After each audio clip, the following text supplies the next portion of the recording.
Un chat est réduit en miettes par une boule de fer d'une tonne. Devinez ce qui arrive à une personne qui se tient en dessous. Si vous survivez, vous gagnerez 100 milliards. Les règles du jeu sont 6 cages. Chaque cage est surmontée d'une grosse boule de fer.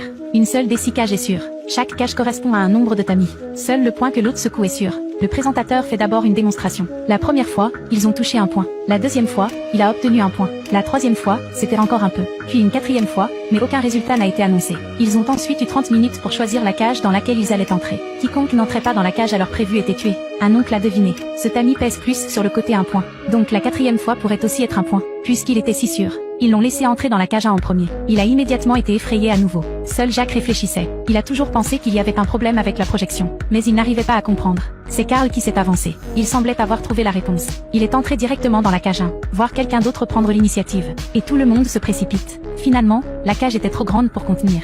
Ils devaient être empilés les uns sur les autres. En voyant cette situation, les organisateurs ont dû augmenter les avantages.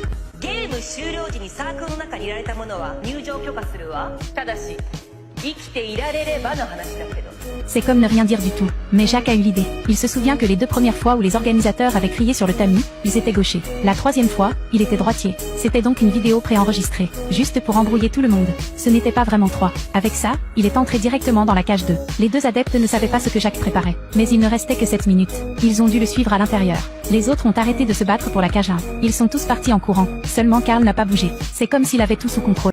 Une tonne de boules de fer tombant du ciel. Les humains peuvent-ils survivre? Il reste 30 secondes à l'horloge. Un homme dit soudain qu'il a vu une passoire sur internet. Plus grande chance d'obtenir 5 points. Tout le monde s'en fiche. Tout le monde se précipite vers la cage 5. Le temps est écoulé et la cage est fermée. Le modérateur ouvre le couvercle. La réponse est 4 ou 5 grosses boules de fer qui tombent en même temps. Jacques et quelques autres restent intacts. Il s'avère que Jacques pensait qu'il y avait un espace supplémentaire lorsque les boules tombaient. Accroupissez-vous le long de la cage et vous ne serez pas blessé. Cependant, la cage numéro 5 était surpeuplée. Tout le monde a été tué par la grosse boule de fer. Ceux qui survivent passent à la partie suivante. Le dernier homme vivant gagne $1 milliard.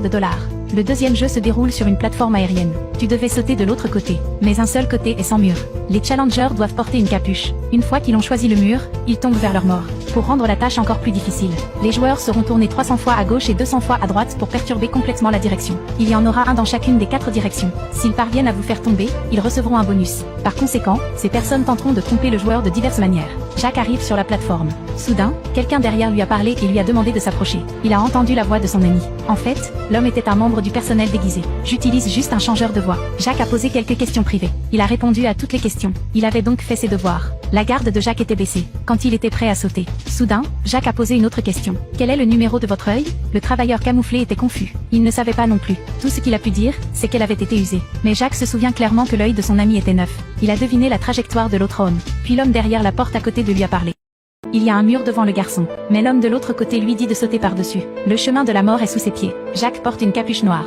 Il est clair que les paroles de l'homme ne peuvent pas être crues. Il avance timidement. Lorsqu'il atteint le bord, on le pousse à continuer. Jacques est devenu méfiant. Il a demandé si ses chaussures étaient tournées vers l'avant. Comme il n'y avait qu'une petite fenêtre, il ne pouvait voir que les genoux de Jacques. Les genoux étaient tournés vers l'avant. Il a supposé que ses chaussures étaient également tournées vers l'avant et a donné la réponse. Jacques avait la réponse une fois pour toutes. Il s'est avéré qu'il avait délibérément défait ses lacets. S'il voulait s'aider lui-même, alors il n'aurait pas laissé les lacets détachés. Khan n'avait plus que 2 directions. Il y a l'homme sur le côté de la porte métallique qui a une dent contre Jacques. Jacques sort une pièce de monnaie, la pose sur la tranche et demande si c'est 10 ou 100. Mais l'autre gars a un dispositif de triche. Il utilise un miroir pour voir la pièce. Ce n'est pas un 10 ou un 100, c'était 50 points. Jacques était confus. Il en a mis un de l'autre côté. Ce côté était celui sans mur.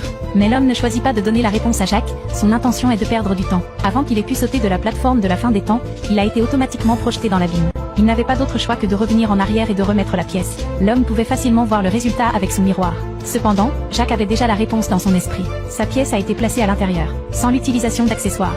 Les chiffres n'étaient pas visibles de l'avant. Cela prouve juste qu'il y a un mur de l'autre côté. Les 10 dernières secondes. Il s'est frayé un chemin jusqu'à la ligne d'arrivée. Mais le MC a utilisé un peu de ruse. Tiré Jacques vers l'avant avec une prothèse de jambe. Il y avait un trou en dessous. Beaucoup de gens étaient étourdis quand ils ont terminé. Et puis leur esprit se vide et ils tombent directement dans le grand bain. Heureusement, Jacques était assez alerte et a percé la